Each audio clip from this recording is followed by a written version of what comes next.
All right. So we're on. We'll come up with a goddamn name, and we'll come up with a... It's not. I think It's not the Four Horsemen. Because Welcome to the Four Horsemen. Not the name because all right. we're There. all married men. Yeah, There's we only are. 3 of us. There's a lot of problems with that name, and I feel like that's too generic of a name. Yeah, that's why I like the Also- Killer Threes. The Killer 3 is a little inside. I don't know why that's a little inside compared to other names of the possibilities. I'm okay with. I don't know, a more off the wall kind of a name. More, but like I said, You want to like I go said, with Off the Wall? That's the name. Off the Wall. I think no, that's more of a. Hi, I'm Grant. By the way, I'm Grant. Oh, are we doing? Oh, we're go. Are we doing real names? Hold on, Like, go. Hi, wait. my name's not Grant. Yeah.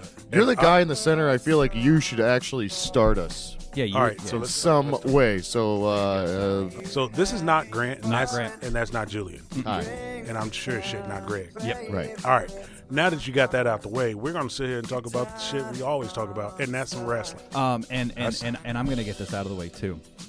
I feel like that this is gonna turn into. I'm just gonna make Julian try to convince me on why I need to start watching wrestling again. Oh, we the Threebirds. I The once Threebirds? had- I once We're had- the Threebirds. for Yeah. 6 The episodes. The fabulous Threebirds. Oh, that's not bad.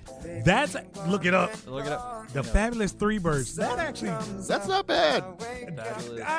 shit. Yeah, that's all right. Fuck, that came out of nowhere, like All right. just off the text. We're gonna. Nope. It's gonna be cool. So That instead is of what we are right now. We are the sweet. fabulous As of Threebirds. right now, fabulous we're the fabulous Threebirds. Threebirds. Heck yeah! So Confederate flag shirt No, on its way, guys. no. You ready? All right. All right. Do you want to do an actual introduction? Yeah, welcome to the fabulous Threebirds. I'm not Grant. And I'm not Greg. And I am not Julian. Are you sure? No. Welcome back. We are the fabulous Threebirds. I'm not Greg. I'm not Grant. I'm not Julian. Still, I'm here though. And we He are is here. Yeah. Everybody's here, and we're gonna do this part 2. Listen to the rest of the podcast that you guys did last week when I wasn't around.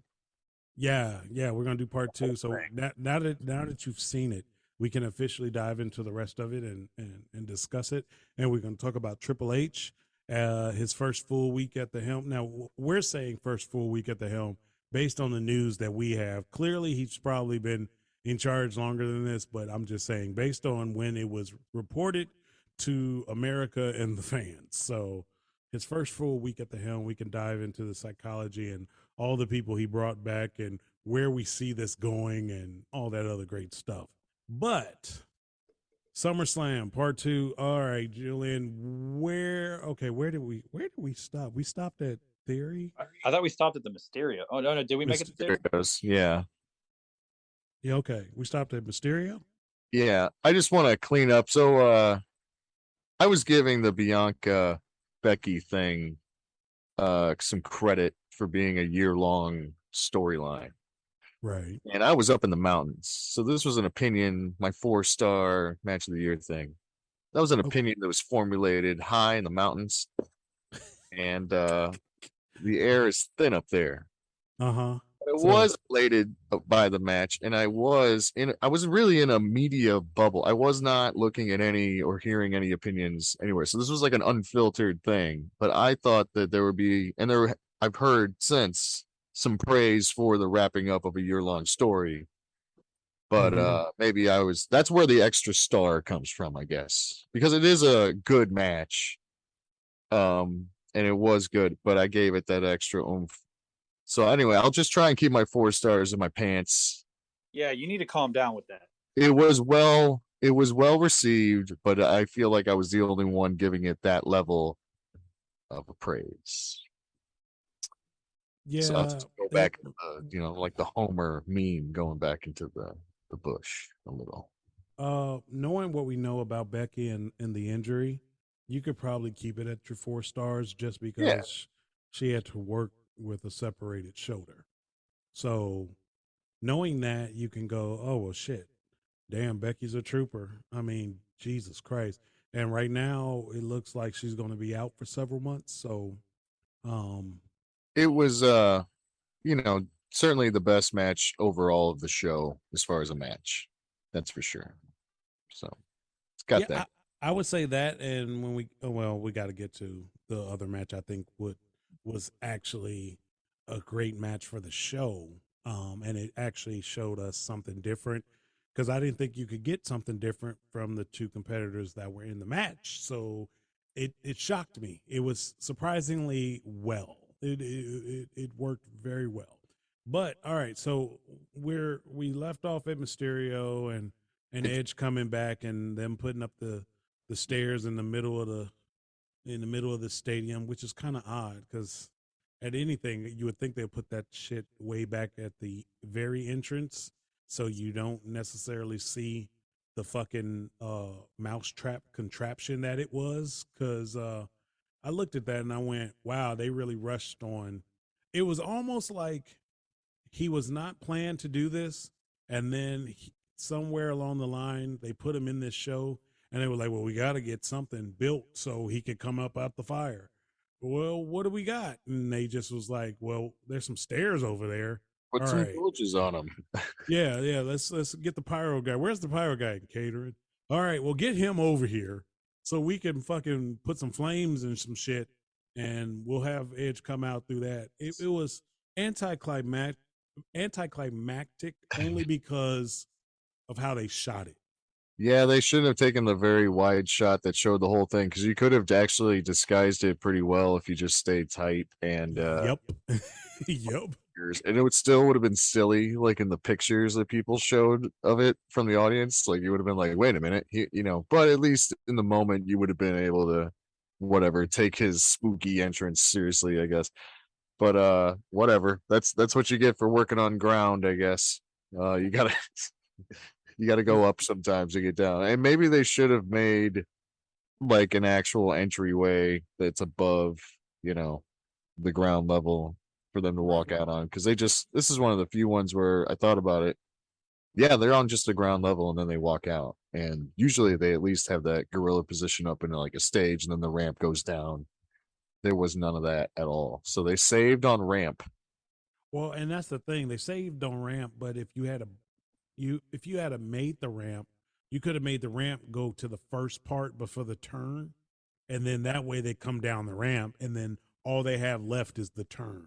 Yep. You could have built. Yeah. Someone should have come out. He should have just done a fucking motorcycle. He should have just came down on a motorcycle. That would have been fine. Like a big gaudy Tennessee. But why would he have had a motorcycle? Has he ever had a motorcycle? He's a vampire. Like, is he a vampire? He's a vampire again, right? I don't think why, because he wore black sunglasses. Because he came out to the when he's going out to the Blade music, he's a vampire. Okay. That's. I don't know if that was just for like a nostalgia thing, or if they're actually going to say that he's back to being a vampire. Between synthesizers and a thirst for blood. Okay. Well, I think they played that though only because they changed his music when he was leader. When he was the leader of the fucking faction, his music changed. Oh. So I think it was like metal though. This was like yeah. I mean, at this point with Edge, he doesn't need any of this stuff. Like he's over. People will accept Edge for being Edge. He's just over. So he could have literally walked out and got the same reaction that he got walking out, going behind the stairs. He used to crawl when he was a vampire. Yeah, that was way too far to crawl though. He should have crawled though. Dude, I would have loved it. I wouldn't have been upset about it. It was like, whoa, he's crawling. Ooh, it would have been like a nod to Ivar the Boneless because he kind of crawled everywhere on the Vikings show. Oh man, fuck! That would have been deep reference. Or Breaking Bad. Remember when the assassinos were crawling? Mm-hmm. Oh man, dude, I don't know. Now I'm all about the crawling. Somebody needs to do it. In reality, they could have not a casket, but they could have brought him out in something where there could have been a shit ton of vampires, like the shit ton of John Cena's that they had that one time, and they could have had a shit ton of vampires, and they could have brought him out in a contraption and had them staring at a fucking box. Yeah, and then Wesley Snipes No. That would have been awesome. All right. Anyway, the next match is Pat McAfee versus Happy Corbin. Can we go ahead and give Pat McAfee some steroids so he could just wrestle forever?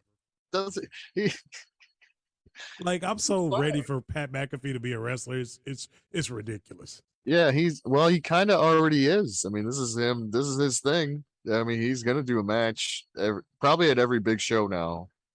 You can count on the Pat McAfee match because it's just happening every big show, and he's always kind of, I don't know, like him on. I'm kind of uh fair weather on him as a commentator because he just gets annoying with some of the shit. I don't know, the Shinsuke thing. Or I don't. A number of his yelling moments are just like too much, and I'm wondering how his commentary is going to change now that Vince isn't there. I'll disagree with you on that, man. I think he's completely entertaining as a commentator. Well, sometimes it's a bit schlocky though, and I could just, Yeah, but that's him. It's for the brand. Yeah, you gotta look at it and say it's Pat McAfee on commentary. You can't look at him as he's a commentator such as, like a Jimmy Smith or you can't look at him as a Corey Graves. You have to look at he's color.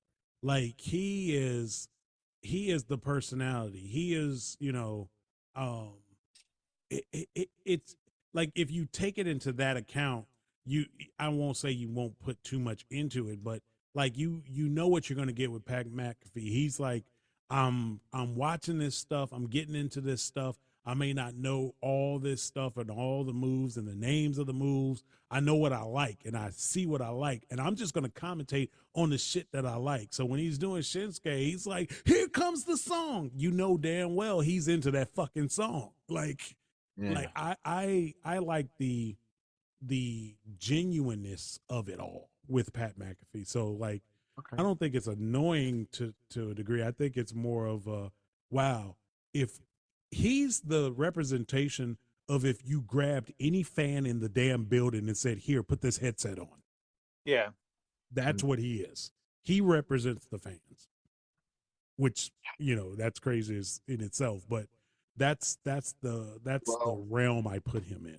He's really athletic and he can do a lot of stuff. And he did this flip dive out to the outside where he basically just bounced right off Baron Corbin and back bumped pretty high. I mean, his inertia was broken up, but and the padding is, better than it's ever been on the outside, but still, that's a risky crazy bump that he's like taken, and pretty cool. I don't know. He had a lot of great moments in this thing, and Corbin, it's turned into go away heat. I appreciate that he was a real heel and all that, but they kept changing him.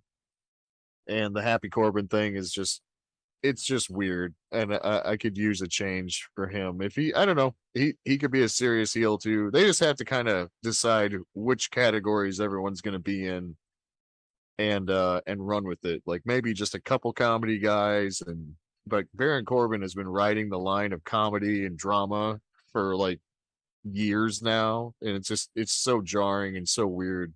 I could see him actually being one of the people that get a change now. Like you're right, for how much I love Baron Corbin, he needs his next evolution.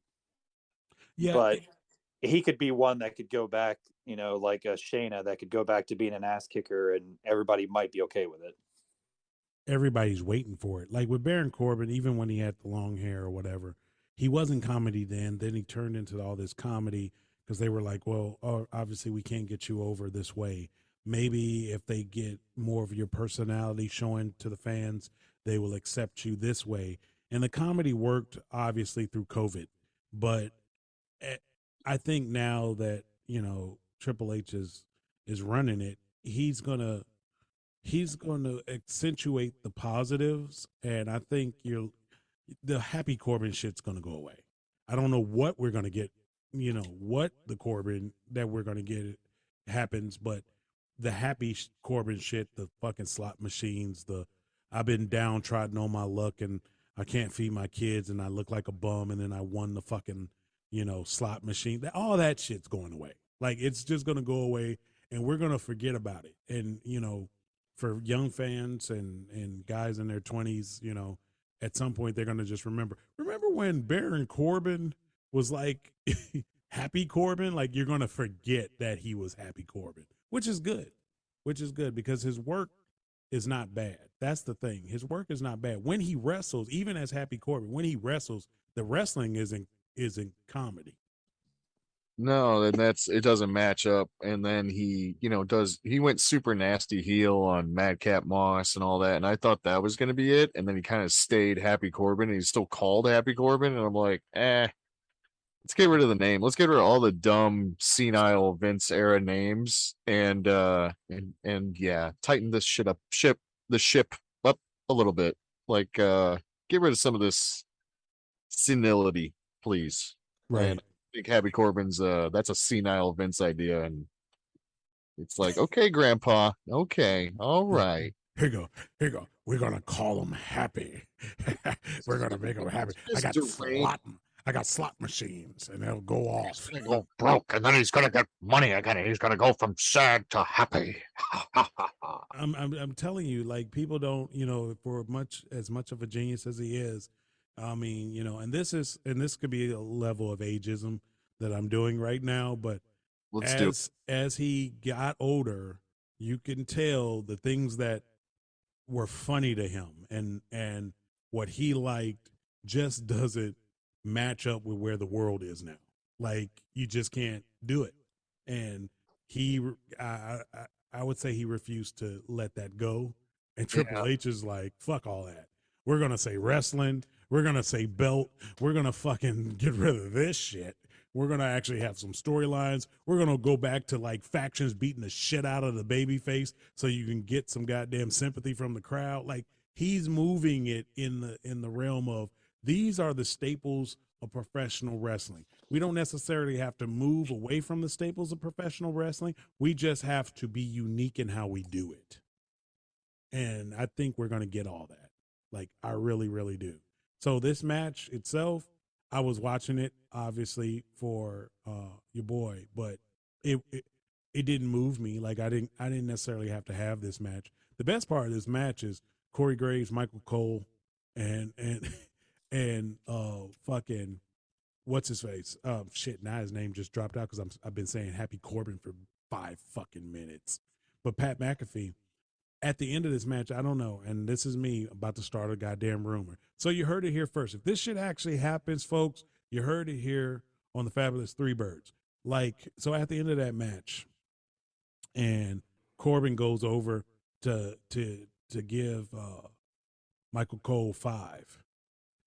You got Corey Graves right in his face, like literally, you got lucky. And then Corbin basically does the DX, suck it, right? And I'm thinking, if anything, because why would you do it?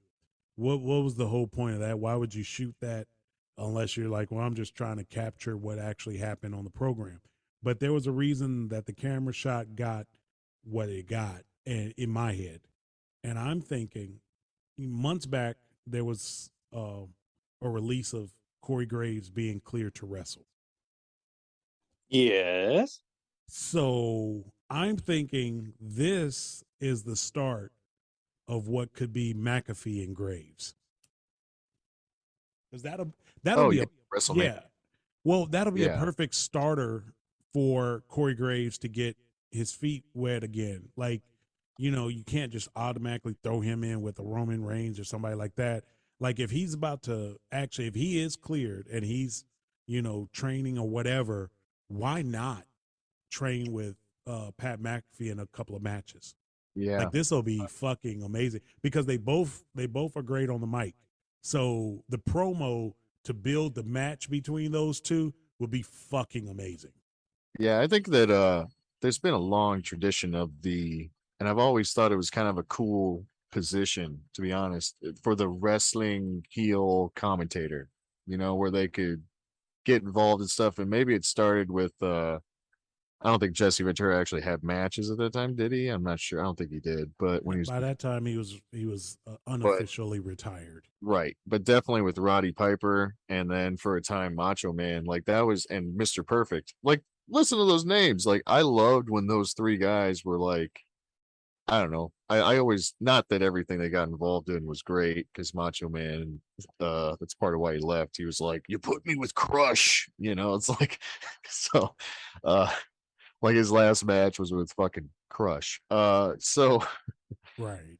which was just such a cringy gimmick when you look back at it. So anyhow, but to bring that role back, which is kind of what Pat McAfee is doing right now, also, like to have two of them, would be different, and have one per show. I don't know, and then they just get involved in things every now and again. Oh, There's a spot for that. can you see it like just between the war and the Raw and SmackDown war that it will be? Like you just have Corey Graves literally, calling these matches and then just throw a dig at Pat McAfee. Like you Oh just yeah, like, what? both of their mic skills will make this one of the must-see matches to me. How the match goes, I don't know, but I think that just the build-up of hearing them go after each other will be fantastic.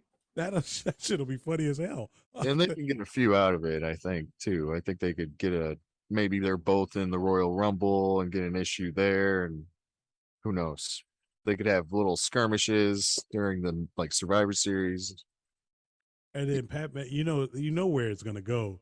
Literally, it's like Pat McAfee going, you know what, Corey? Michael Cole told me he likes me better. like, Oh yeah, like you know where. there'll be a custody over Cole match. Oh my God, Cole on a pole. That'd be great. Cold on a pole. I'm just saying, like it's just I see where this could build and be the money. So when I saw the shot, I went, okay, maybe it's a couple of months from now, but I'm gonna pay attention to that and remember that. So Yeah, and that's I saw a GIF of that, or a clip, just a short clip of I think it was on socials. It was on WWE social. So they put that out there, like him flipping his he was flipping his pen. But it was also, you could be reading a lot into it, but also I don't know if it's like the start, because it's almost like they kind of already started. You know what I mean? They've been talking shit about each other for a while. So it was just like another visual representation of it, I guess. But yeah, I think it just makes a lot of sense, and it's got like old school Jerry Lawler stuff, like it just reeks of that. So I like written that. all over it. Yeah, it does. It's It funny. absolutely does. So Those were the best ones. Even the silly shit, man, that Lawler would get into, like with all the little kings and the dinks or whatever. I mean, But like when he got involved with the Bret Hart, like that was good, man. That was yeah. some good. Yeah, and I think, and Yeah, as much shit Michael Cole gets, I think the Lawler Michael Cole little rivalry and the match, I thought that was funny. I thought that was Oh God, I it. forgot they did that too. Yeah, Yeah, that was entertaining as fuck. Like Dude, seriously, Jonathan Coachman too, yeah, right? yeah. So Heel. I want to see what this turns into. It might not turn into anything, folks, but I'm just saying, I want to see what this possibly turns into if they actually go in that direction and Corey Graves is cleared to wrestle. That would be interesting. That would be an interesting like starter to get him going. So Yeah. The next so- match was the yeah. Usos and the Street Profits, with Jeff Jarrett as the referee for basically no reason. Other Yeah, than there was no point in him being that ref other than that they were in Nashville. right, he looks good. Yeah. Looks like he could go in there, do a match. But he we've just- seen the Street Profits and the Usos so much now that it's just like either give them the fucking belts or don't do this match. Yeah, I don't know. It was what it was. Michael Cole at one point stated that he set it up like that they might be the best tag team of all time. Then they won, and he said, "That's it. They're the greatest tag team in the history of the WWE." And did you listen to him, Julian? Did you listen to him? That's going a little bit far.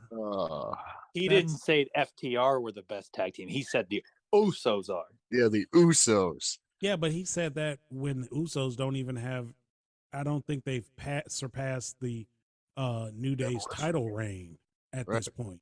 Yeah, Well, Like, Greg, you're speaking with alternative facts right now.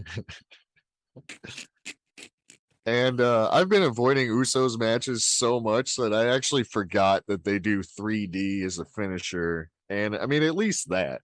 that's Uh, recent, and that that's recent. you know, Yeah. that's kind of recent, and I mean, that's all right. You know, if you're gonna be like this, because it is Dudley Boys esque, like just cleaning out a division for so long of a period of time that you know, they always had that weapon. It was like the shotgun that they always used to kill their opponent was the fucking 3D, and it was just so over. And you know, so to have it on the strongest team, I'm okay with that. It's like if they wanted to do the Doomsday device, that'd be fine too. Like, but they don't want to do that. So, but it's a great move, and I mean they are retired, so for the top team to have that move is all right. That's all I can say for them because like I didn't think the match was like particularly amazing. It was once you kind of saw the end coming, it was kind of boring. I don't Well, know. yeah, it was boring, and then I didn't understand it. Yeah. Like literally, I didn't understand it. You have Montez upset with Jeff about something that he did. Yeah. Like I was like, okay, I see where they're going. They're trying to break Montez off to be a single star. I got it. But damn it, do it a different way because that was just weird. Yeah, I didn't see the point in this match after it ended. I'm always excited to see these two go after it, but I honestly thought like 100% you couldn't change my mind that the Profits were going to win. Like that was going to be they finally, and maybe this starts to be the crack in the bloodline, you know. But it looks like it's going the other way. If this was supposed to be the catalyst to have the crack in the Profits, maybe. Yeah, I think Well, it was yeah. such a Yeah. good time feeling show that they could have afforded to have another babyface thing. I don't know, just the energy around the show was like this is the one without Vince and Ding Dong, the senile man is gone, and you know, we don't have to deal with that, and maybe we'll get some more because it's been a very heelish promotion for a long time. Like the heels are just man, they just win. Very few happy endings, and this show had an overall positive kind of thing going on to this point. And then I think they could have afforded to have the Usos drop the belts ahead of the main event, knowing what the result was going to be. Especially because you know, we'll get to it, but Brock Lesnar just destroys those guys whenever they come out. So they're not booked strong outside of tag team wrestling, which is just weird. And Right. it's like that's where I can't say they're like the Dudleys. If they were like the Dudleys, they'd be murdering everybody, like 3Ding dudes, like 3Ding Brock Lesnar. He stays down, you know, like that, you know. But they don't book them like that because you know they're kind of like rag dolls for because Brock's always got rag dolls. I've noticed that there's always a couple dudes that are like just fucked for months. Like And guys, that's what I noticed with them. I mean, they go immediately from these guys are the greatest tag team ever to these guys are the foils. these guys are dummies. Yeah, like they flip the switch a lot. I mean, for whatever they said about the New Day and the comedy and the the fucking bootios and all the shit that they merchandise, uh it- when they were in the ring and doing their thing, they were fucking amazing. They made it a point to make them the most decorated tag team in WWE history. And so like, okay, even as singles wrestlers, the New Day, you got one who was a former world heavyweight champion. Well, actually two two who were former world heavyweight champions. So like you can say the New Day can do it together or by themselves. Yeah, and Yeah. Xavier could do it by himself. He just hasn't. I don't feel as though he's been given the opportunity by himself. I was about to say that in theory, what's killing Xavier Woods is his height. They, Vince has before now. Vince had a height thing too. Yeah, he doesn't like short people either. So Well, as far as champions and stuff like that, like you have to look like fucking what's his name, the Scottish Warrior. You have to look like McIntyre. Drew McIntyre. Yeah, like that's Vince's thing. That's his fetish, the McIntyres. Right. Because they look the part. And so if you look like Xavier Woods, it doesn't matter if you could wrestle at all. You just don't look the part. So you're not going to get that push. You're not going to get that opportunity. And that sucks for you. I mean, Big E is not super tall, but Big E looks the way he looks. So that's the thing. So he's a powerlifting barrel of a man. right. So I would like to see what happens with him when he comes back, especially with Triple H at the helm. So this is, like I said, SummerSlam itself, and we talked about it. This was the first SummerSlam in a while that I actually liked top to bottom. Even the matches that I didn't care about, I still like SummerSlam top to bottom. And it's very rare that I actually say that. So that's a good starter. Now let's see what the hell Triple H does, because I know we're going to go into the next match, but moving forward beyond this, there is hope on the horizon. Like people who watch the WWE, and I'm not talking about the ones who watch the WWE and AEW at the same time, those fans. I'm just talking about the diehard WWE fans that say fuck AEW and fuck Ring of Honor and fuck New Japan. Like those diehard fans they actually have hope that this damn ship is getting righted. Like there's a turn here, and they're all on board, and they're trying to bring back the people that just walked away from it. They're trying to bring their cousins back and their uncle back, and they're like, no, watch it now, it's getting better. So I just want to see what the fuck happens. Yeah, and we'll get to that. Riddle and Seth Rollins had a non-match, which I thought was weird. Yeah, I didn't even know this was coming. I figured that they would find an opponent for Seth, so this was out of the blue. So not much to say on that. It was just kind of obvious that they could have just had a match and done something. So they just decided to book it like this, I guess, and make the show a little shorter, which is probably okay, I guess. That's what you can do at SummerSlam that you can't do at WrestleMania, Yeah. You can't have like a story segment like that. Yeah, I think here's my thing.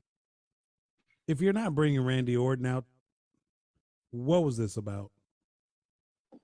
Well, he's like dead, isn't he? Didn't he die or something? I don't know what the damn seriousness of the injury is now. It keeps changing. So I don't know. But exactly what was this about? Was this more about, oh, yeah, we promised Seth the payday, so we can figure something out? I mean, that's the only thing I could figure out. Murder Bray Wyatt on live television. So isn't he just really, they could have just said he's like on the lam, he's on the run because he burned a man alive. Didn't he do that? Yeah. Yeah. Man, he's killed people like then, a couple times, I think, in his career. But the Miz got ate by zombies. The Miz got eaten by zombies, so he's a zombie. He's been a zombie for a while. I'm just trying to keep with canon. You know what I mean? Yeah. Yeah. It's just one of those things where I just didn't understand unless. Right. Back up. If you go by canon, then the head of creative is a necrophiliac. Yeah, well, there you go. By canon. So Jesus Christ. They need like a DC Comics reboot. Like they actually need like that's what I'm saying. I don't know. Go full silly. They need the Nitro. They need to redo like how WCW redid Nitro, like out of the blue. If Raw literally put up 3 letters that says Raw and shot pyro out of them and fucking like had the jib camera do that flyover move, and you hear "Welcome to Monday Night Raw," I would lose my shit. Or like it starts off right, like you turn to Raw, right, and it just starts off with the horn, and it's like, you know, and then it just shows streets, and then all of a sudden you hear they just went all the way back. They said fuck it. Wait, now that I'm thinking about this, hold on. If I'm Triple H, I'm literally walking into that room and going, the Raw song changes. The Raw song changes before Monday. Yep.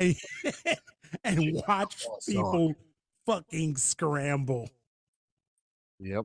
I would actually bring one of the old songs back just to fuck with people. Right. Or just Triple H walks in, he's like, all right, we need Cannibal Corpse now. And like he just gets he would go with Avenged Sevenfold or Metallica. Oh yeah. Yeah, that's what I'm saying. Like, you know what? Honestly, dude, call Metallica. Just fucking call them. Or Anthrax. Or like, you know, one of the big four, so to speak. Just call one of them. See what you can do. Stephanie's just sitting there. Wait, Hunter, wait. And he's just like, you know what? Fuck it. We're paying all licensing. And he's just like picking songs. They need a little more leather. You know what I mean? I actually like that idea of that Triple H more of like what is probably actually like happening. Like he's thinking about his decisions and stuff he's always wanted to do. I like him on the rampage of like, we're fucking doing it. It's like, but you're not the CEO. I don't give a fuck. Call Anthrax now. They're literally sitting there having dinner, and she's just like, okay, so I just want to make sure that you're okay. Fuck you, we're doing it. Here you go. Don't get stressed out. It's just, you know, first day back. I just want you to be calm. And he's like, we're fucking changing licensing. We're hey, look, pick a song. And he's like, sweetie, put it on the Spotify. Put on the Spotify. Right. No one leave until we pick a song. Until we pick a song. Hey Siri, play angry music. Just, yeah. And he's sitting there calling. He's calling Kevin Dunn, going, somebody needs to make a new package before Monday.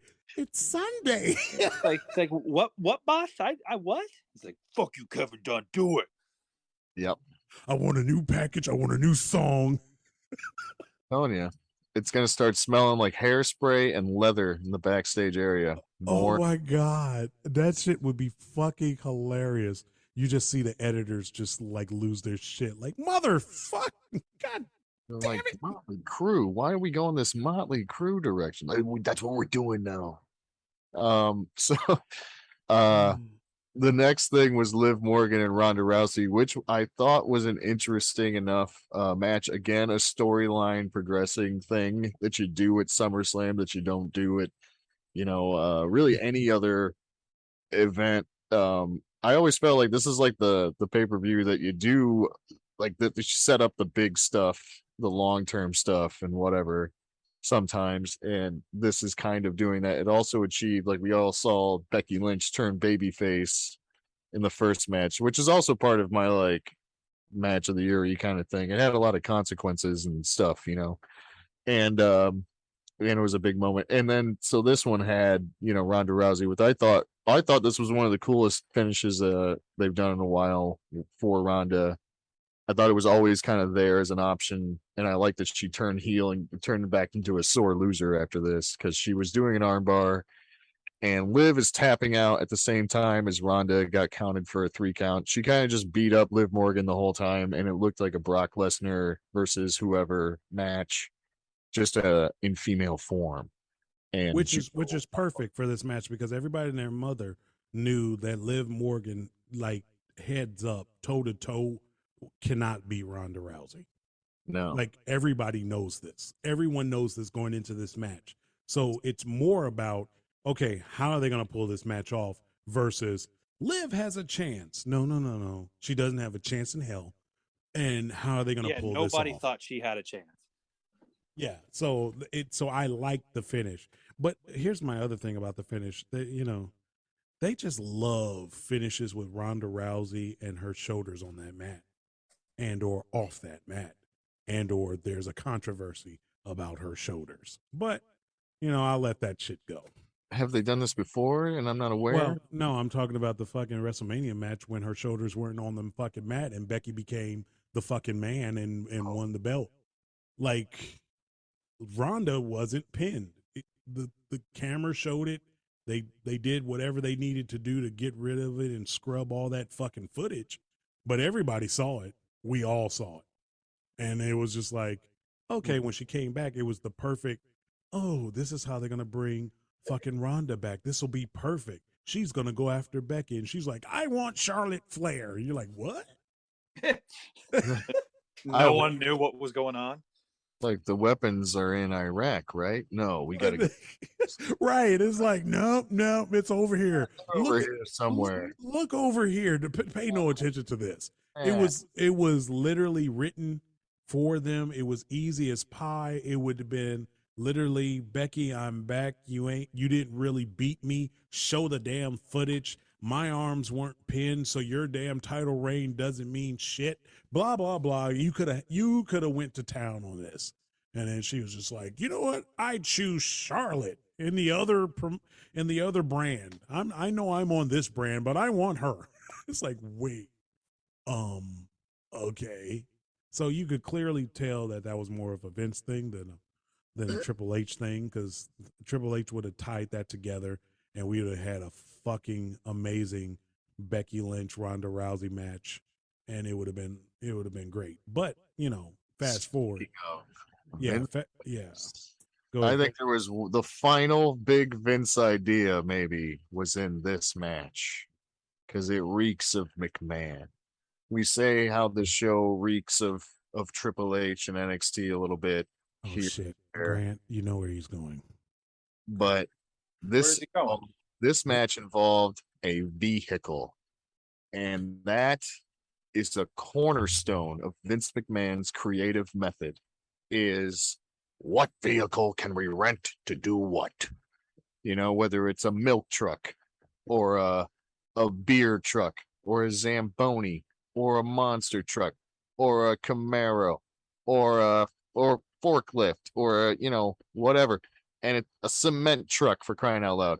He has collected a like Hot Wheels collection of scenes, worth of all the different vehicles, and it seems to be almost a different one each time. He blew up a limo once. Well, he blew up a limo, and he also blew up a tour bus. Now, granted, it was the oldest tour bus in the history of all tour buses. Like they found it was like the damn Partridge Family tour bus, but still, he blew up a tour bus. Yes, various things with ambulances, and of course, a runaway chase involving a Bronco. But what has he not? But what has he not done? He's had a little bit of some excavating equipment when it comes to a buried alive match or something like that. But he has not had a giant tractor, and that is what he got in this match. This was fantastic. It was a tractor with a bucket on it, so whatever you want to call that. But that was what Brock Lesnar used for his and the only epic, and probably the reason why there was no ramp in the first place was so that Brock Lesnar can just drive this thing down, and he did his entrance with a tractor. And this was actual planned. Like this was part of all pre-production. This was written into the story. This was written into the timing of this show. You know how I know? Because they had a fucking GoPro on that damn thing. Oh yeah. You see, that it was the first place my eyes went. I was like, oh, okay, this is on purpose. Yeah, they knew what they were doing. Oh yeah, it was great. He makes his entrance, and he did his introduction from the tractor, which is a great picture, just a great visual, and he was pretty funny in his little entrance. It was Kid Rockish humor. We haven't discussed how we saw also at one point Kid Rock made a cameo. He can go to. He did the song, right? Yeah, I don't know. He can go to hell. Yeah. And he kissed a viral influencer, a chubby woman next to him. Yeah, he got a virus from kissing her, but no, yeah. I will not say that. She could be a lovely woman. She could. God damn it, he can go to hell. Anyway, as you were saying. So anyway, the match started with Brock Lesnar just straight up Thez pressing Roman Reigns from jumping off of the bucket of this tractor, and it was awesome. He was way up in the air for this thing. It was and this wasn't really like a match. This was a spectacle, and I'm just, dude, I just popped for the whole damn thing. Brock just kicks the shit out of whoever he's working with, and Roman Reigns, it just seems like there's a level of fear there, that like he needs that for his character to work as this heel, and they threw everything they could at Brock Lesnar, and it just told this kind of story of like, everybody coming together to kill this Terminator, and it was great. And of course, the big moment of the match was when he uses the tractor to lift up the corner of the ring, sending Roman Reigns out. It was just like a movie, and I thought that as far as a stunt, if they ever practice it or whatever, How do you practice that? I don't know. But if they never did, then that's a hell of a thing to just like be like, all right, we'll figure it out when it happens, like for Roman Reigns, because he's got a, who knows what it could fling him out, it could have flung him into the ropes. He could have got hurt. So maybe they worked on it. Maybe they didn't. I don't know, but he did it perfectly. The only thing I think they worked on was they knew going into it, the ring had to be reinforced. Like, well, yeah, from a normal setup of a ring, that thing should have collapsed in broken pieces. Well, so they say that that's the training ring. That's one of their training rings that they use, not their main ring. And then, so it was actually even a different size, I guess, right? And there was no LED on it at all. So it's not the big honking thing you see on Raw or SmackDown. It was a different ring. Right. They've reinforced it. I don't think that the initial push of the ring was on purpose. But it definitely looked like Brock Lesnar was having a damn good time, and it was a hell of a visual, man. And my favorite part, other than that was amazing, but my favorite part was Paul Heyman catching the F5 on the outside. Paulie actually took a bump, man, and he it was amazing. Fucking died. Paul Heyman was dead. He died, and like when they're dragging him out, they did he was full Weekend at Bernie's. It was amazing. Like he is totally dead, being carried by the Usos, who just looked like they were struggling with that man. He looks like the Penguin, and he's in his 60s, right, or whatever, right? And yeah, but my God, he's like handing him the belt. He's like, just take him. He's my tribal chief. I love him, or whatever. Well, no, like, he said, you want the belts? Here, take it. You're the champ. My family relies on this man. He's my tribal chief. And it was like, and then he just took the F5 on the table. It was just amazing. And he Theory came out and yeah, he lay there forever. He's died. He laid there while Brock got laid out like 4 different times. Yes. He was dead. They were piling shit on Brock, and the shit could like slide off and hit him. He did not move. Yeah. It was incredible. I mean, he took out Theory when Theory came out too. He did not technically cash it in. No, correct. I thought that he was going to win. Possibly they were going to swerve everybody and make him the youngest champion ever. That ship is going to be sailed.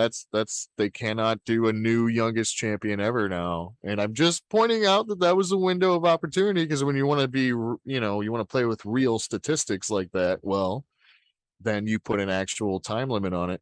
You could still say he's the youngest Money in the Bank winner or whatever. So he's got one thing, but I don't know, depending on what you want to do with Theory. But they destroyed him. He died just as much as Paul Heyman from an F5. So onto the briefcase. And then eventually kills the Usos. And it's just the visual of him, getting up and just all these bodies everywhere. It was sports entertainment at its finest. And I give it an A for what it is, for the style of match it is. It's not a match really so much as it's like a monster movie. And did you see when they piled the shit on at one point?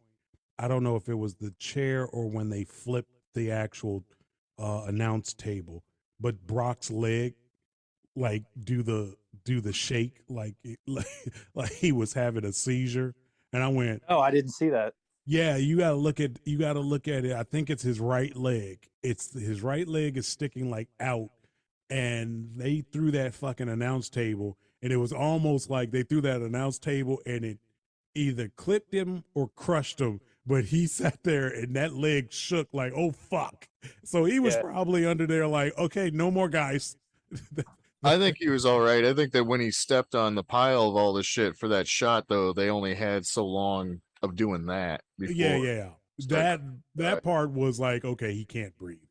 Yeah, I think everything else was like, it was still you're piling a bunch of shit on him. So it was a cool visual, and it was just all about these big visuals in this match. And I just thought it was good for what it was. And if that's the way you're gonna give cool Brock off for a while, then he does. It's kind of like Undertaker getting buried alive or something like that. It's like it takes this visual thing and like these overwhelming odds and a lot of it makes Brock still look strong as shit because it took you to like the best part was when Roman grabbed like first they took Corey or Michael Cole's comfy chair and threw it on, and that shit was funny. But it was when Roman literally looked around and got the fucking folding chair and threw it on, and it just slid right off to the other side. Yeah, that was like, my favorite part. Was that after everything they put him through, Roman throws a single chair that slides right off and does absolutely nothing. But that was his line of defense at that point, which actually kind of works because you're just like, we have nothing else. We have nothing else to throw at him.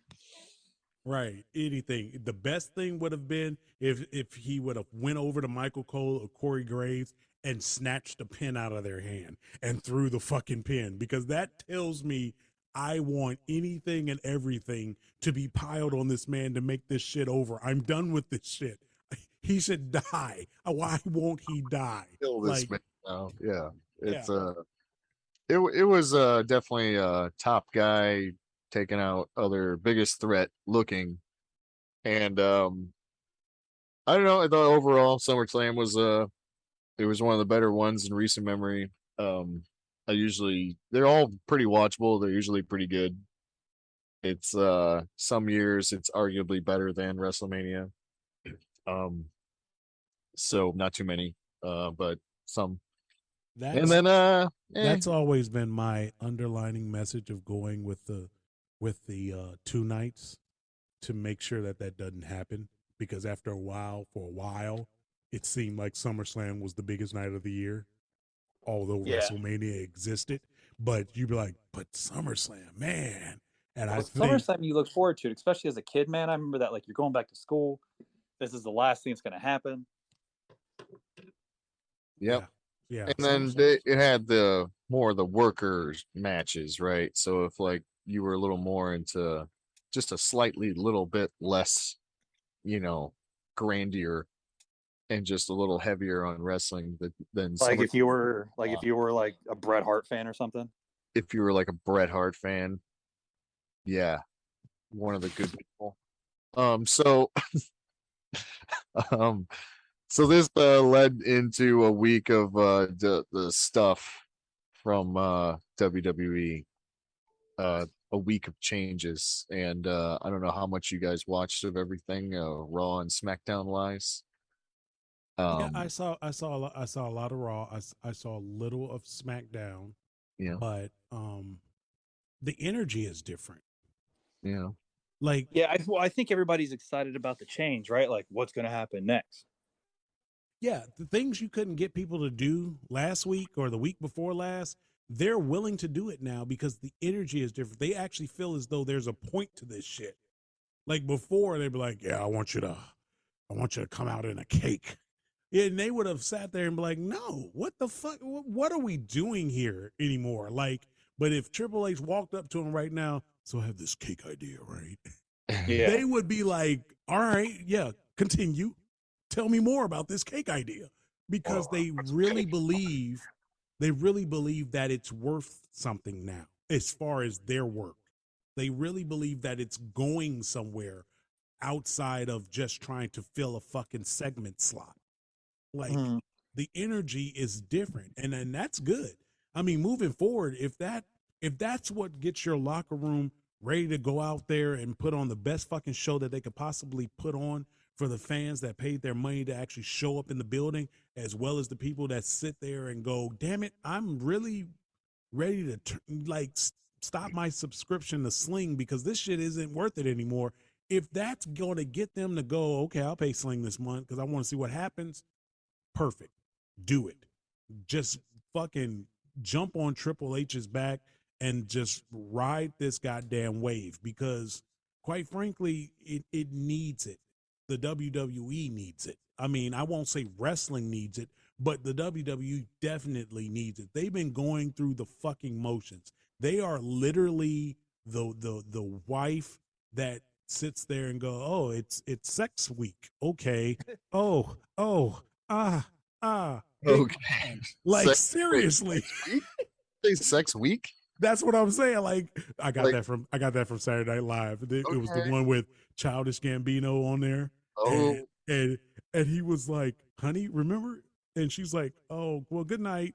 Oh, wait, no, it's sex week. I'm jazzed to have sex. And it's like, are you really? Or is that just going through the fucking motions? So that's what it was. It was the WWE been going through the motions for quite some time now. All right, I gotta figure out which week works best for me for sex week.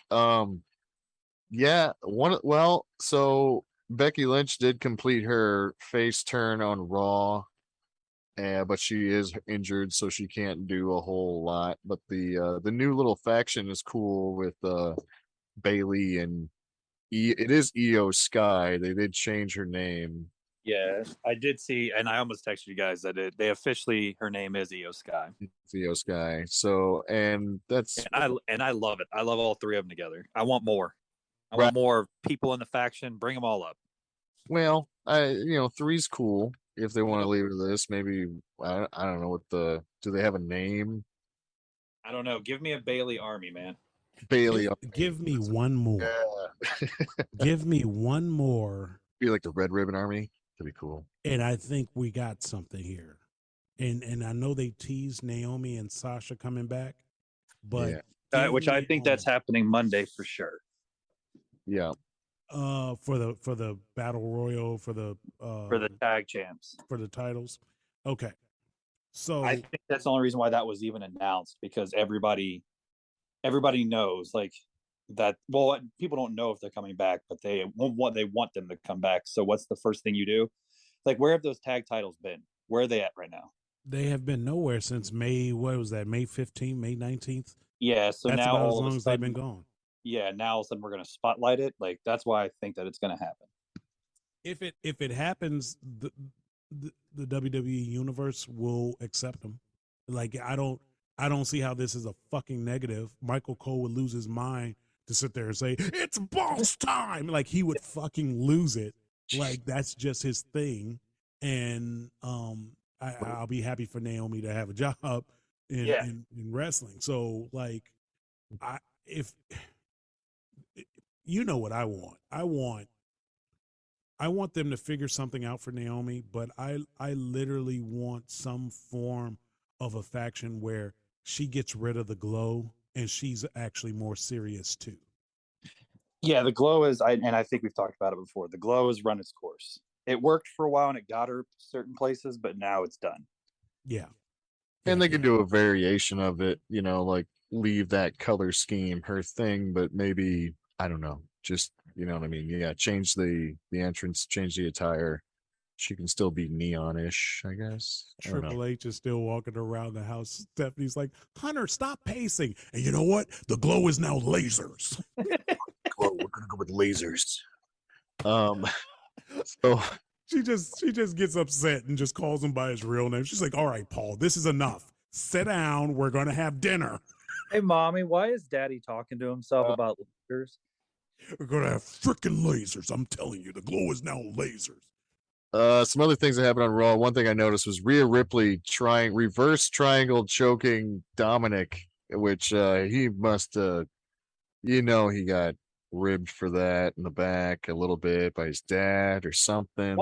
Rhea. She's a fucking monster. She's a monster, but it's just hilarious visual of Dominic getting choked out by them. Oh, yeah. It would have worked better as a visual if he was turned the other way. It would have been something else. I'm just saying, it would have been a better visual if he was turned the other way.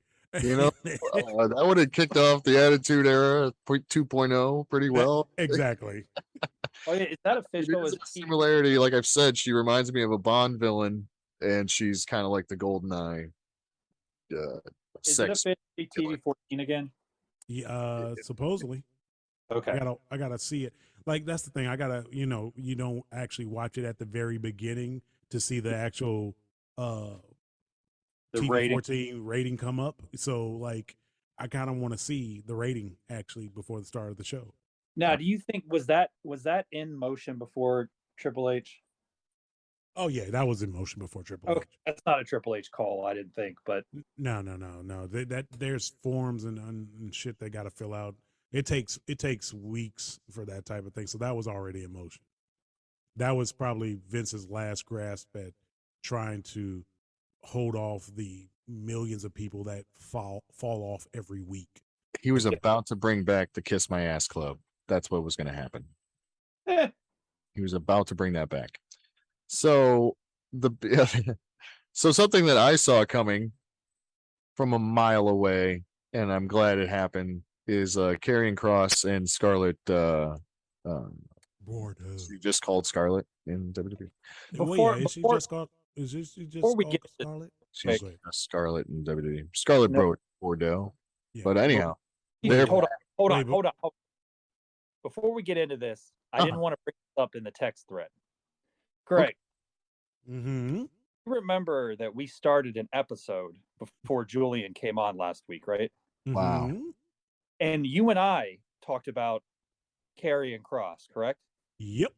Wow. What did the text thread say from Julian? Man, I saw it coming. You said you called it and that you were a genius. I'm a genius. What?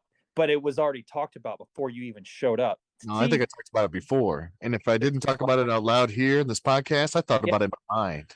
Oh, okay. No, this is why we got heat, okay?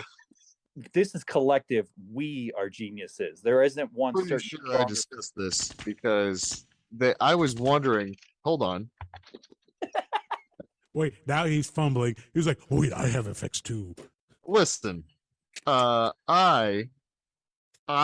saw this coming. All right. They weren't signed anywhere else. They were just doing weird little gigs.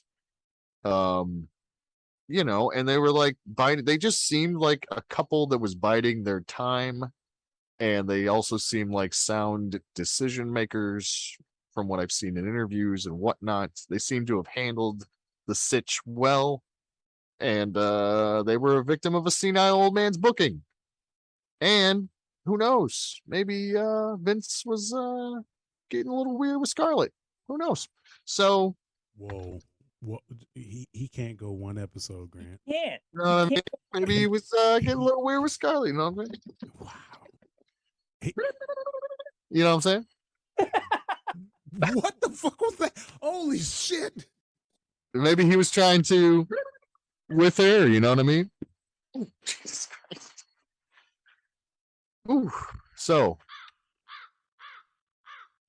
I'm just telling you right now, man. Listen, you're going to get a letter. A letter? You're going to get a letter from the WWE. About what? They're going. This is borderline defamation at this point. Oh, it ain't no borderline nothing, man. Can a man get some heat up in this piece? Thank you. With Vince McMahon. Thank you. Thank you. Oh God, that's gonna be amazing. That's gonna be amazing, folks. Hey, if we get a letter from WWE, I just like to let you guys know right now, for the 6 people who actually listen to us on a regular basis, that means one of the 6 is the WWE. But well, that'd be cool. That would be fucking amazing. Anyway, I get what you're saying, but I think I discussed this in passing. It's been a while. They've been cut. it made no sense. They were the cut that made no sense the most. They were like oh my God, is the old man okay? Because usually he likes it was like he redid the Farouk idea with this guy and thought that that was a good idea. Like the original Farouk, he was like, just do it again. I mean, it was exactly what he kind of had in mind for Farouk, was what he did with Karrion Kross. And for no reason, he just killed the duo gimmick and with his valet. And she's like an actual valet in an era where there really aren't that many real ones. Right. I can't even name one really that's a dedicated valet, and that's in the lost art. Just the same way the manager that's just a manager is. And I think there's space for that because it helps you write different stuff. When you look back at all the old school stories, they involve a manager, a valet, a this, a that. There's someone to pivot off of and make it a little more interesting. If you want to do a story heavy kind of thing, and they cut their legs off sometimes with that nowadays by not having duos and teams and whatever else and breaking everybody up. And I don't know. I think they're going to get a good. So he started off strong going after Roman Reigns. Well, see, this is where I went, oh, fuck. I get it, because you need somebody new for Roman. There's nobody else there. I didn't necessarily know if he was the person to be for Roman. I love the fact that he was back. I went, see, Triple H gets it. Jesus Christ, he fucking gets it. But I don't know if, you need somebody, I got it, but either you make him super strong or this is not going to work well for him. If Roman does a Brock and just wipes the goddamn ring with him, then it's for nothing. You need this guy to be strong for at least a few years to come. This is part of your future. If I'm Triple H, I'm looking at my future. Who are my future, quote unquote, Brock Lesnar's, John Cena's, Randy Orton's, blah, blah, blah. I got to have more than one guy at one fucking time. Well, this is one of them, I think. I think that his package deal and with her and everything is something that's right. missing in wrestling. And, but I would have done something different. I would have fed people to him. Man, he still has time to feed people. So I would feed people to him first. I would make sure it's believable.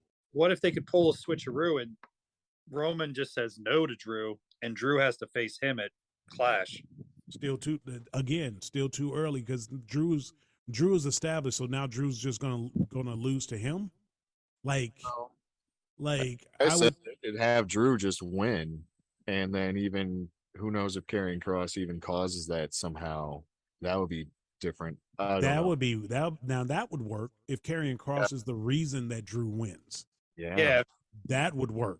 Ooh, yeah, a little spicy, and then Scarlett could do something maybe in the I don't know. I mean, it would book them strong, but that's the other thing is that, he has to just now Karrion Kross has to kill the Usos now. He has to kill everybody. He has to kill the Usos and anybody fucking Sammy. Sammy will come out and help the Usos and be like, I'm Oos, what's wrong, Oos? And he has to kill Sammy too. That's why I swear, man, the Usos would be, if you went full Dudleys with them and really just said, all right, they do the 3D and that kills everybody, then they could fuck up Karrion Kross with that and cause him a match, or they could just, put people out with it, if they just had it over more. But it's too late for that. They're ragdolls for most people, or rather, at least Brock. I guess you could cut it off at Brock, right? I don't know. It's because Brock's going away. So for levels of characters, it's gets comic booky a little bit, but sometimes you do have to lay it out, who's more powerful than who, and do a grid and make this thing, and that's who you sell to, that's who you don't. I don't know. I see what's happening, and this is all fucking, fucking fantasy booking for us as fans. Yeah. As fans, it's fantasy booking because there's somebody who listens to us, and there's somebody who's on fucking Twitter right now talking about, I can't wait till The Rock shows up, and he'll really put him in his place. But what? He ain't showing up. Yeah, but I'm just saying, if it happens, that's the fantasy booking of it. Because at this point in time, you either keep him, this being Roman, you either keep him this strong knowing that that's going to happen, or you start to lay the foundation for him to lose. And how you lay that foundation going into WrestleMania with Cody coming back matters. Because at the end of the day, yeah, Vince was the Cody push. I still think Triple H would do the Cody push. Oh man, I forgot about that. Ooh. Yeah. You got to remember, Oh, so Cody's going to come back. You like smashing thrones? Like literally, I mean, I don't know if Triple H wants to play the quote unquote heel boss anymore, because he can't get in the ring like that. Yeah. So like that would be anticlimactic to get quote unquote the game fucking with Cody Rhodes. But he could do the whole thing of Cody comes back and he's like, just because you were here when my father-in-law was here, blah blah blah, you're gonna have to work your way up. And he could give Cody, dude, he could do that. He could do that calmly. Yeah, he could do it. He could do it calmly from the back. He right. could just so the desk segment, like, "Hey, Cody, I heard you like smashing thrones," you know, and like just like wow. fuck him. I can guarantee you that line will not be said. Especially that will not be taking sledgehammers because I'm the game. Yeah. Game over. Like, you know, that'd be great. I'd be all for it, actually. But I'm just saying you have to do this the right way. So I don't necessarily want Karrion Kross to be fed to Roman so fucking early. Like, right. That's the thing. That's the only thing I went, damn it. This is kind of early. He's also coming in on top. No one ever complains about coming in hot on top with the top guy. You know, you're at least involved in an issue with him, and you're not scheduled for a match with him. They have a weird leverage here where they have a space where it's like, I'm just going to kind of fuck with you. And I know it's not, you know, exactly my time because this guy's got his match scheduled already. It's my time. It's not my time. It's not my time. Oh, that was. It's not his time yet. But I'm stoked that they're back, and I'm curious to see what they do. There was only really Dynamite was bad. Rampage was mostly bad.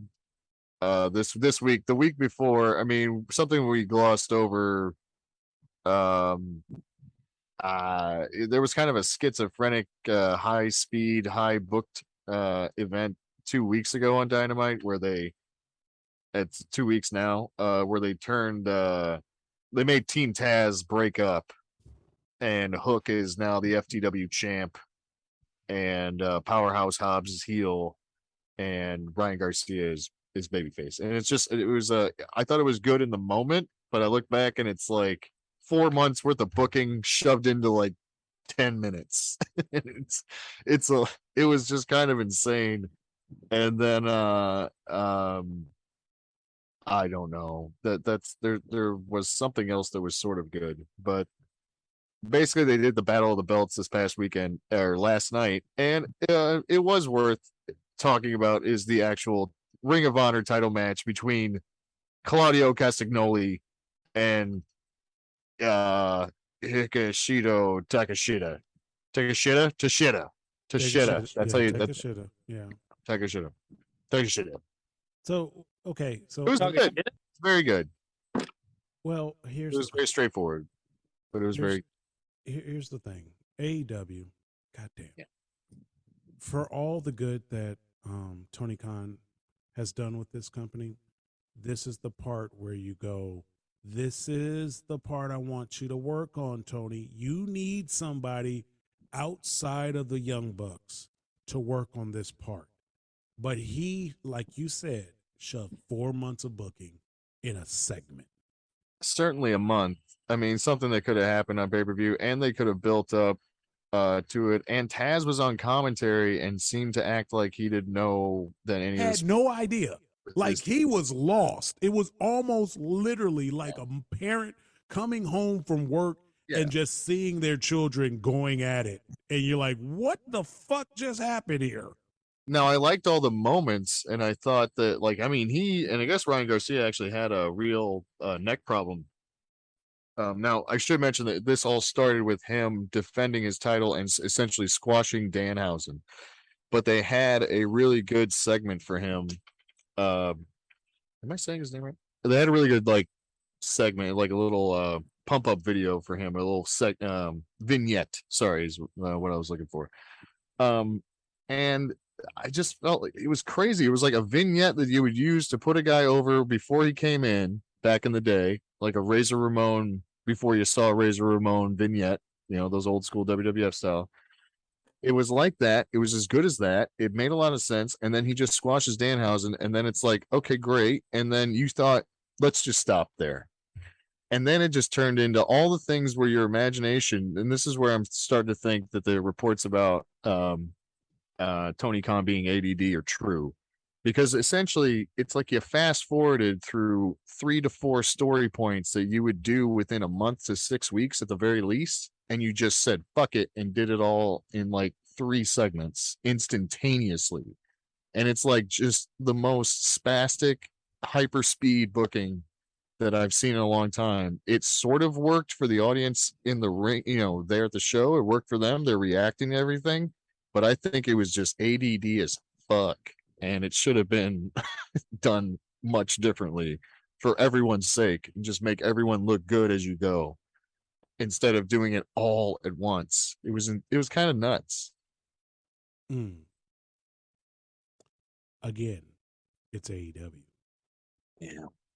That's I try. I really do try. I try. But it's now to the point where when either Chris Jericho comes on the screen or Christian Cage comes on the screen, I literally have to turn it off. And he was all over it this past week's Dynamite was a rough one. Because really the show with the Team Taz stuff was overall pretty good. It actually started with Jon Moxley against Roosh, which was a mess of a match, and Jon Moxley bled instantly, which was just he's just doing it so wrong. Like, he's just bleeding for absolutely no reason. This was not even a hardcore match or whatever the hell. I don't know what it was, but it was an interim title match against a big star from AAA, who they've run into these accidental, attractions like Roosh. If they can get him back, that'd be great. Takeshita is fantastic. I mean, you got your wrestling side of stuff pretty well handled. Takeshita's great. On that show, you also had Bryan Danielson against that was Ryan Garcia. Sorry, I'm getting him mixed up with the what's the other guy? The Team Taz. Who was the FTW champion? My goodness, that's not good. It was either way. So it's his first match back since what was his injury again? Was it his neck? It was probably concussion. Or was a concussion, right? Or like I think concussion protocoled him. I think he was on concussion protocol, which is getting dangerous for him. Yes, for sure. Ricky Starks was the FTW guy. Okay, sorry. So Ryan Garcia is the guy that he had this match with, who they're trying to put over. You can see that Ryan Garcia is like a good worker in a not so great body, and that's sort of the same thing with Ricky Starks. They're both kind of they're good, but they're just sort of slight, and they don't look quite pro just yet. They look a little developmental in their body, and it's like they definitely have potential. They're both very young, but so this match goes on, and basically they're kind of selling a storyline where Bryan Danielson, I guess, passes out or whatever, but he put him over clean in the main event during his comeback match in the middle of the ring due to a pass out from a submission move angle. So that's how they booked him on his comeback, which it seemed like a cold match to begin with anyway, and then they just sort of turned it into putting this kid over. So it's kind of weird.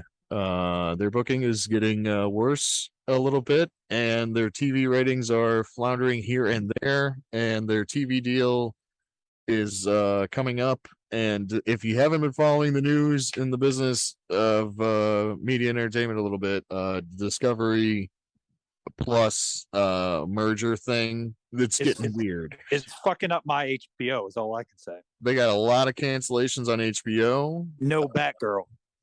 They got rid of the Batgirl movie. They seem to be cutting a lot of corners. They're laying off different people from different divisions throughout. It's a huge it turns into the biggest media corporation in the world, I think. Technically, it's like them and Disney. Who knows what's going to happen, man? They could lose their TV. It could be the same as like what happened with WCW all over again.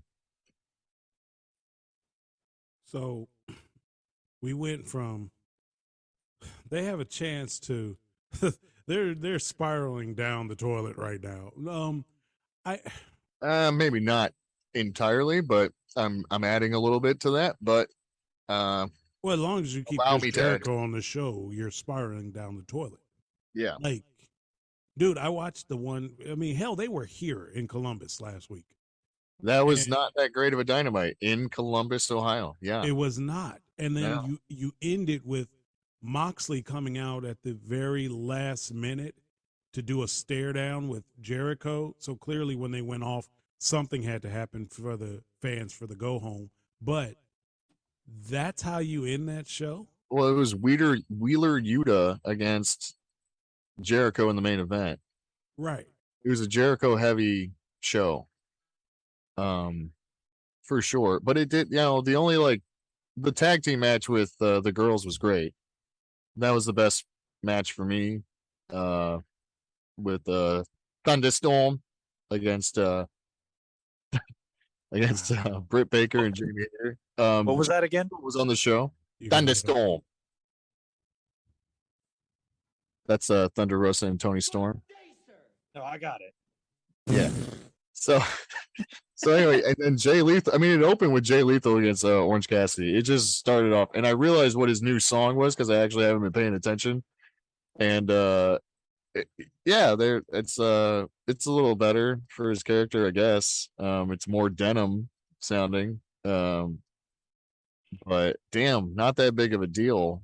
So I'm sorry. Yeah, Tony Khan lives in the Twitterverse a little too much. He has a strange concept of what is over. But yeah, Orange Cassidy probably sells T-shirts for them. But that's the audience that's already in the room in the stadium. So he's not really capable of thinking clearly about the people outside of the stadium and outside of the circle. And that's not what big corporations want to see from an investment. They want to see that you're trying to grow and into that infinite growth thing. He's trying to be like an organic farmer farming one plant, like one squash in the back. And he's like, I love squash. This is the best squash ever. You like squash? And like, that's all he's trying to do. He needs to try and make some strawberries and some blueberries and some corn and some shit. Wow. Yeah. Somebody is somehow I understand that actually. Yeah. That's why I was like, wow, I got it. It was like, who knew? Who knew you can sum up AEW in salad? I just, you gotta have some more variety in your garden, man. If you want to sell. And so it also had fucking Matt Hardy against fucking Christian Cage, dude. I tried watching, but I haven't fast forwarded through this much Dynamite in a few weeks. It's been a while, but man, I fast forwarded through a lot of Dynamite. And yeah. I told you, I was like, once they hit the screen, I was like, I can't watch this. Big long Undisputed Elite promo with like some business there, and it's like I don't care about that business. Dumpster match with the Acclaimed in the Gun Club, I felt was a waste. Like that's what you build to, and then you make a big deal out of it because remember the dumpster match with the New Age Outlaws and yeah. I watched that episode just for that match. How excited I was for that match. Yeah, I was just worried about the pyro because on this dumpster match when they were about to do the spot where they send it over the side of the stage, they got real close to going off the edge and landing on the fucking pyro, and I'm like, somebody's about to blow up. Okay. this is not about to be good. But And I mean, I can give it a chance and watch it a little more intently, but this to me is just a waste of this gimmick because it was a fun gimmick that had some nostalgia, granted from the other company, but it's wrestling nostalgia period. And if you're gonna play that card, well, do it all out. What's wrong with what are they gonna do it all out? When's all out? Isn't that like in a few weeks? Where Yeah. you could have saved this for all out, man. I don't know. And then honestly, this Thunderstorm versus Britt Baker and Jamie Hayter, like it was a pretty decent match. It has very few. It's kind of baby faces versus heels, and that's it, right? I don't know. They could have saved that too with a little more of an issue to it. Jay Lethal did beat Orange Cassidy. I mean, he looked great, and I was like, well, shit, this is how I get my Jay Lethal is like with this guy. Like, I just didn't. I don't know. Like, I could use more Jay Lethal for sure. And then Matt Hardy versus Christian Cage is just boring, man. So, but they did their own version of the Clash of the Champions last night, and it was okay-ish. It was an hour of just wrestling, and the Claudio Takeshita match was really good. And if you have some chance of watching it somehow, I suggest you do. But that's whatever. It was pro wrestling. That was watchable. Well, I'll put it to you this way. You have more passion for AEW than Grant and I. Well, and my passion for AEW is dwindling by the week. yeah. I just was never, I was super excited at the beginning because it was something new and I liked what they did with All In and All Out. And then eventually I just can't watch that much. And if I had to make a choice, I'd rather watch WWE and let AEW figure their shit out. Well, and then they also had Jay Lethal against Wardlow last night, I believe. Is that what they did? Yes, Battle of the Belts. And that was also watchable. Yeah, I mean, they have watchable segments with that. That was a bad Dynamite, and I think that the Dynamite before that was schizophrenic and good enough, but it's just kind of every show has a name, and you're not really sure exactly where. And they're booking for Ring of Honor without a TV show for them, and they kind of have a brand split thing going on, but it's just ill-defined, and it almost feels like the sloppiness of when the WCW came in to the WWE, except it's nowhere near that scale. So it's and it's not the same situation at all, really. He just kind of acquired Ring of Honor, but he pissed off the champion guy, the Gresham, who seemed like a good worker and a good hand, but he did something to piss that guy off, so he's run off and quit wrestling or something like that. You're still doing the Orange Cassidy thing, where he's eating up a lot of time, and that could be a segment for somebody else. You got the Jericho stuff. There's a lot of shit that you could just rebook, and we're fantasy booking and all that. But yeah, so long as the Young Bucks are involved in keeping themselves on top and everything, they have FTR. The Briscoes are unofficially there. They've got some of the best possible matches that the business can have, and they're just not able to do them all with lots of injuries. But schizophrenic booking at best. It's almost like they flip-flopped, and one's the more steady hand and not senile anymore, and the other one's ADD and senile before it's time. So what old school pay-per-view / show are we gonna dissect next? Well, is it too early to look at a Survivor Series? Is there a midsummer is there another SummerSlam? No, I'm saying something from the past that we can actually dissect, because I have to wash the taste of AEW out. So we could do a Great American Bash or something, or Hog Wild. What about a Hog Wild? Oh God, no! Was there any good Hog Wild? Oh yeah, Jay Leno at Hog Wild. Well, was that Hog Wild or Road Wild? Because it was Hog Wild and then it was Road Wild. I have to look at that. Which one is Sturgis? Well, they're all Sturgis, right? Yeah, they're all Sturgis. Okay. Maybe not the very first ones, but I think they were all Sturgis at the end. Okay. I mean, sure, those shows were.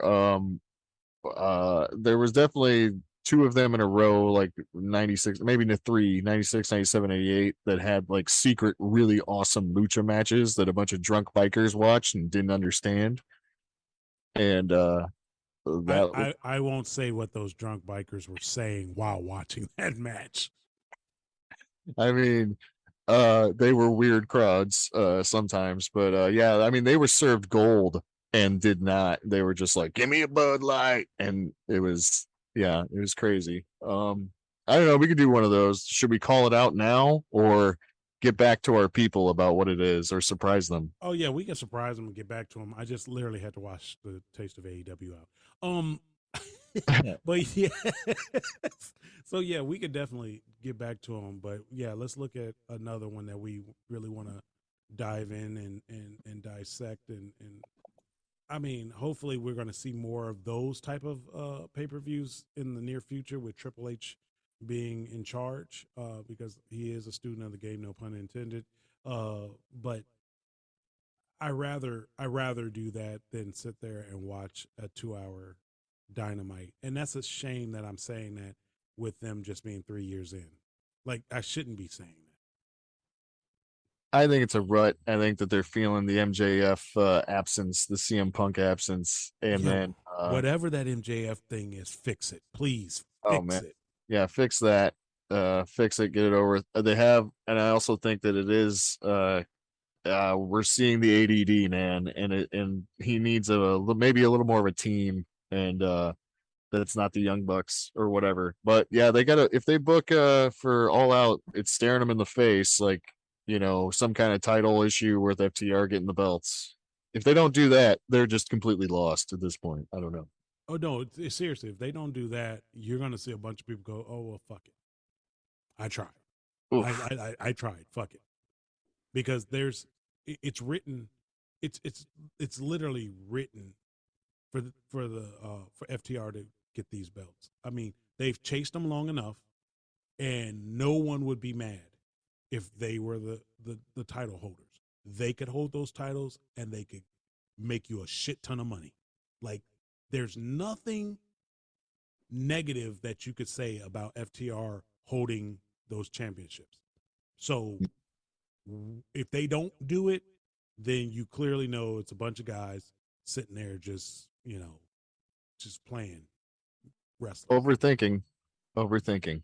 Not even overthinking. They just, this company. Yeah, I know. That's what I'm saying. It's almost just too fast. Just overthinking, but compressed. Yeah. So, but hey, that's tell them what to do, Grant, since you're here. Oh, you're gonna take that away from Greg? Oh, he can. Tell him what to do. Tell Grant what I'm telling you to tell him what to do, Greg. Okay, Grant. Hey, tell him what to do. Oh, come back, Gregory.